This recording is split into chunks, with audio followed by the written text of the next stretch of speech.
Pre historic era and Rajasthan. ठीक है, अब प्री हिस्टोरिक एरा की बात करी तो हमने बेसिकली क्या बात करी थी, हमने स्टोन एज की बात करी थी, हमने पाषाण काल की बात करी थी। ठीक है, कोई ऐसे बच्चे भी होंगे शायद अपनी क्लास के अंदर जिन्होंने 12th तक हिंदी मीडियम में पढ़ा होगा और बाकी इंग्लिश मीडियम में पढ़ा होगा अपना ग्रेजुएशन वगैरह, स्पेशली इंजीनियर्स जो होते हैं, तो उनको क्या मैं थोड़ा सा हिंदी के टर्म्स बता देती हूँ। और वैसे भी मैं हिंदी के टर्म्स इसलिए बता देती हूँ कि आप लोग मानोगे तो हो नहीं, आप लोग हिंदी की किताबें उठा के लाओगे, गाइडें उठा के लाओगे और फिर कंफ्यूज होते रहोगे कि ये वर्ड क्या था। मानोगे तो आप लोग हो नहीं ना, मैं मानता नहीं है। स्टूडेंट एक्चुअली टीचर्स की जिस दिन सुन लेना तो उनकी लाइफ बहुत आसान हो जाए, पर अब यार हमने नहीं सुनी तो आप लोग भी नहीं सुनोगे, यही है ना, सदा सदा की रीत है। ठीक है, तो stone age was divided into 3 parts. First is your palaeolithic और last is your neolithic. Neo यानी नया, ठीक है, और बीच की क्या है, मीजोलिथिक। देखो पहले से पी, कंफ्यूज मत होना, देखो कभी जिंदगी में कंफ्यूज नहीं होगे। पहला, फर्स्ट, पी प्रथम, ठीक है, that is your P. Middle बीच का मीजोलिथिक, नया नया न्यू न्यू नियोलिथिक। ठीक है, लोग क्या इसी में कंफ्यूज हो जाते हैं कि पैलेलिथिक कौन सा था, मीजोलिथिक कौन सा था, नियोलिथिक कौन सा था। ठीक है, ठीक है, पैलेलिथिक, मीजोलिथिक या नियोलिथिक, ये लिख लो और फिर उसके बाद आगे चलते हैं।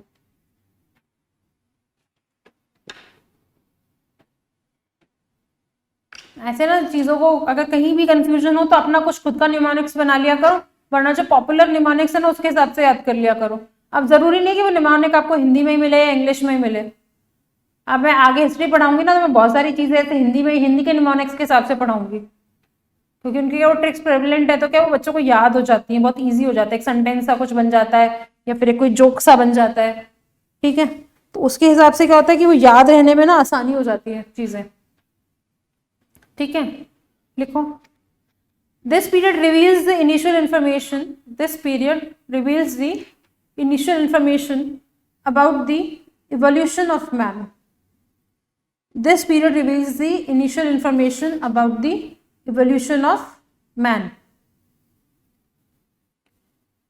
We get this information with the help of,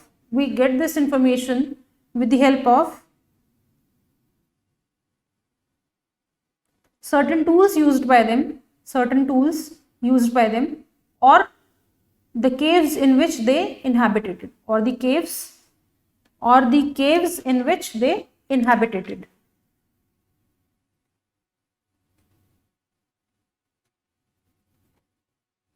Or the caves in which they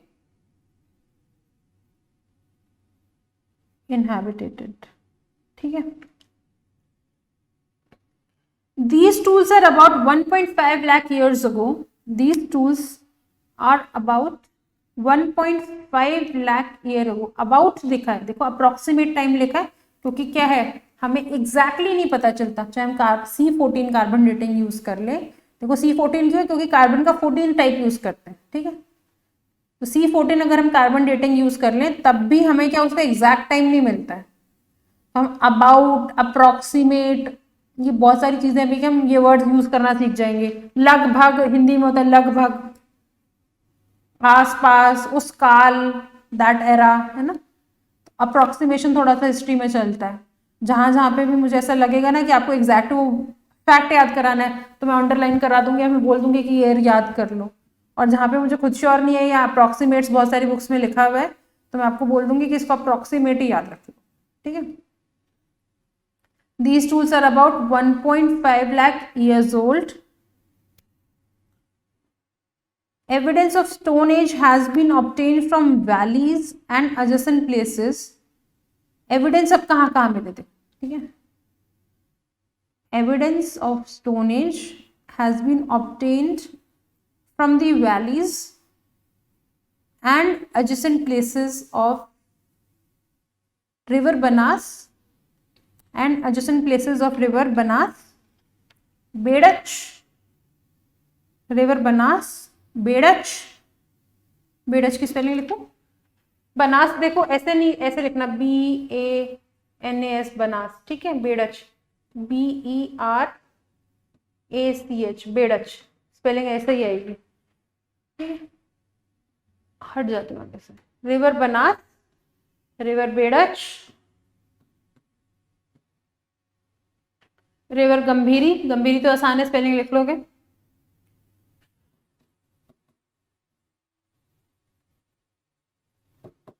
and river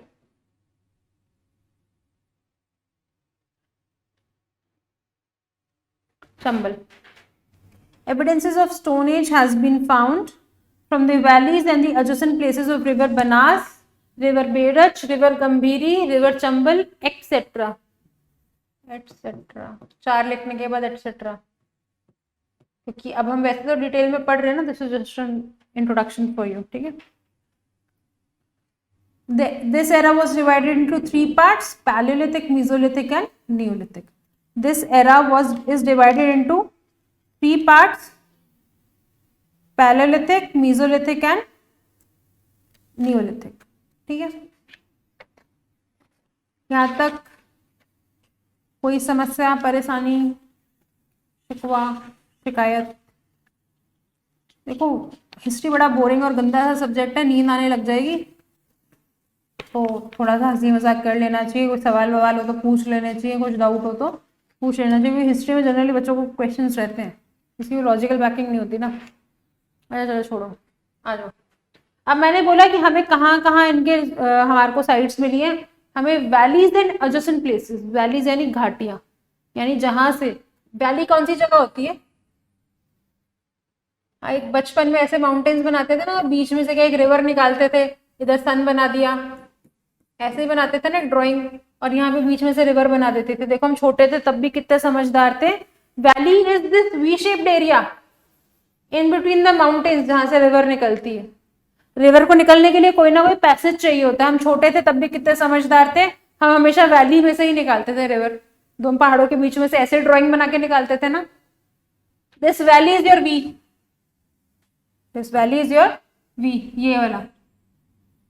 और जब इंडियन ज्योग्राफी पढ़ोगे तब देखोगे कि बहुत सारी जो रिवर्स है ना, वो अपनी वैलीज में से निकलती है, यानी किसी से किसी माउंटेन्स के बीच में से निकलती है। हिमालय से बहुत सारी रिवर्स आती है ना, ऐसे ही निकलती है, ठीक है। तो अब ये हमारे को वैलीज मिली है, और कौन कौन से रिवर की वैलीज में से मिली है? देखो राजस्थान में माउंटेन्स बहुत सारे हैं, क्योंकि हमारे यहाँ पे कोई पूरी एक रेंज है, mountain range, and that is your Aravalli. और अरावली की मैंने आपको बोला था ब्रांचिंग है बहुत सारी, ऐसे ऐसे छोटी छोटी ब्रांचिंग है उसकी, ठीक है। मेन तो ये जा ही रहे फ्रॉम गुजरात टू राजस्थान, ये दिल्ली, और दिल्ली में भी कहाँ पर, रायसीना हिल्स तक, यानी यहाँ पे हरियाणा भी पड़ रहा है, ये राजस्थान में भी है, ये गुजरात में भी है, और जो इसकी रूट्स है वो कहाँ है, अरेबियन सी तक है। और ये दिल्ली में कहाँ तक जा रहा है? ये दिल्ली में रायसीना हिल्स तक जा रहा है, जहाँ पे आपका क्या है, आपका प्रेसिडेंट हाउस है, ठीक है। तो ये हमारे पास अरावली है, and Aravalli is also your water divide, ठीक है। और हमारे को जितनी भी सभ्यताएं मिलेंगी, अभी की, स्टोन एज की, अभी की, कभी की, वो सब कहाँ मिलेंगी? हमें रिवर्स के आसपास मिलेंगी। सारी हमें कहाँ मिलेंगी? जितना भी हमें एंशिएंट सेटलमेंट मिलेगा, या जितनी भी लड़ाइयाँ होंगी, वो किसी एक पर्टिकुलर रीजन के लिए होंगी हिस्ट्री में। और वो रीजन कौन सा होगा? That region is fertile region, always the fertile region, that region is always the fertile region, जिसके लिए लड़ाइयाँ हुई हैं, या जिसको लोगों ने एक्वायर करने की कोशिश करी है। और वो फर्टिलिटी का बेस क्या होता है? क्योंकि वहां पे क्या होता है, इरिगेशन होता है। और फर्टिलिटी का बेस क्या होता है? वहां पे सॉइल अच्छी होती है। अब जब रिवर आ रही है ना, तो अपने साथ बहुत अच्छी सॉइल लेकर के आती है, क्योंकि वो क्या करती है, रॉक्स वगैरह होती है ना, उसको क्रश करती हुई आती है, तो वो एल्यूमियल सॉइल के अपने साथ बना करके आती है, बहा करके लेकर आती है। तो जो फर्टाइल लैंड के लिए आज तक जितनी भी लड़ाई हो रही है, ठीक है। हम अगर एंशिएंट हिस्ट्री पढ़ते हैं या फिर हम मिडिवल हिस्ट्री पढ़ते हैं, तो जितनी भी लड़ाइयाँ हुई है ना, या जितनी भी युद्ध हुए हैं, वो तो एक तो पैसे के लिए हुए हैं, एक पावर के लिए हुए और एक पोजीशन के लिए हुए हैं। पोजीशन भी कौन सा एरिया का? फर्टाइल एरिया का। अब यहाँ पे फर्टिलिटी अच्छी है तो क्या होगा? प्रोडक्शन अच्छा होगा तो पैसा अच्छा होगा, ठीक है। और जिसके पास पावर है वही तो एक्वायर कर पाएगा, जिसके पास पैसा है उसी के पास तो आर्म्स होंगे यार, पैसे से तो खरीद सकते हो सारी चीजें। जितनी भी लड़ाई हुई है ना, इन फर्टिलिटी के पीछे हुई है। और ये फर्टिलिटी क्या होती है, इरिगेशन के साथ आती है। इरिगेशन नेचुरली, अब तो हम चलो क्या डैम्स कैनाल्स बना लेते हैं, वेल्स खोद लेते हैं, तो पहले के टाइम पे इरिगेशन कैसे पॉसिबल था, नेचुरल फेज में पॉसिबल था। नेचुरल फेज में कौन सा इरिगेशन पॉसिबल होता है, रिवर इरिगेशन पॉसिबल होता है। ठीक है, रिवर अपने साथ क्या करते हैं, सॉइल लाता है, अल्यूवियल सॉइल लाता है, that is a very fertile soil. ठीक है, वो फर्टाइल सॉइल से क्या होता है, फर्टिलिटी इंक्रीज होती है तो क्रॉप अच्छी आती है। ठीक है, तो जितने भी सेटलमेंट्स हमें एंशिएंट मैन के मिलेंगे, दो settlements are always and always around the water source. ठीक है, किसी ना किसी नदी के किनारे होगा, नदी का किनारा नहीं होगा तो कोई तालाब होगा, कोई पोखर होगा, कोई डैम होगा, या कोई सी शोर होगा, कोई कैनाल होगा, कुछ ना कुछ तो होगा। But water is a necessity, water is a necessity. पानी के बिना गुजारा नहीं होगा। ठीक है, खुद पे एग्जाम्पल ले लो, फास्ट रखते हैं, खाना नहीं खाते चल जाता है, पानी नहीं होता तो जान निकल जाती है ना। अभी कल ही कुछ फेस्टिवल था, I don't celebrate this kind of festivals, कुछ तीज था और कुछ लोगों ने शायद ऋषि पंचमी, कुछ चौथ, कजरी चौथ, कुछ ऐसा था, कजरी तीज कुछ था ना, ऐसा मुझे नहीं पता, मेरे को इसलिए नहीं पता क्योंकि मैं सेलिब्रेट नहीं करती, बाकी हिस्टोरिकली तो मुझे सारी चीजें पता है। कुछ कजरी तीज भी थी और कुछ चौथ भी था, वो शायद कंबाइन हो रहे थे। ठीक है, भाद्रपद की चौथ थी, है ना। तो कल लोगों ने फास्ट रखा था, तो खाना वाना तो नहीं खाते ना फास्ट के अंदर, पर क्या करते हैं, पानी तो जरूर पीते हैं, पानी के बिना तो तब भी गुजारा नहीं होता ना। तो water is the one of the basic necessities of existence of human race. तो ह्यूमन रेस ने जो भी सेटलमेंट्स करे हैं वो किसी ना किसी पानी के साइड पे करे। ठीक है, तो एंशिएंट मैन भी इतना समझदार था कि उसने अपने जो सेटलमेंट्स बनाए थे वो भी पानी के साइड में बनाए थे। ठीक है, तो आप ऐसा नहीं बोल सकते कि एंसेस्टर्स पागल थे, उनको कुछ पता नहीं था, उनको कुछ आता नहीं था, हम इंटेलिजेंट है, ऐसा नहीं।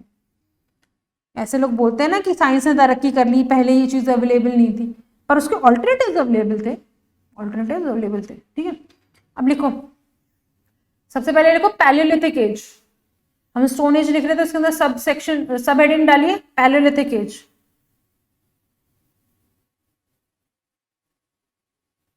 इसका टाइम पीरियड है 2400 BC से, लिखिए पैलियोलिथिक एज।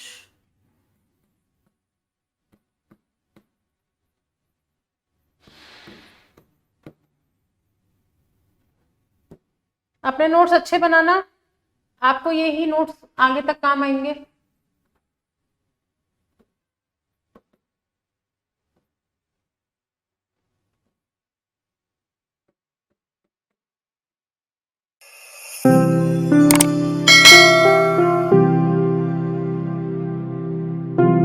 अधिक जानकारी के लिए संपर्क करें पतंजलि रिद्धि सिद्धि चौराहा के पास, गोपालपुरा बाईपास, जयपुर। कॉल करें 72406 72406।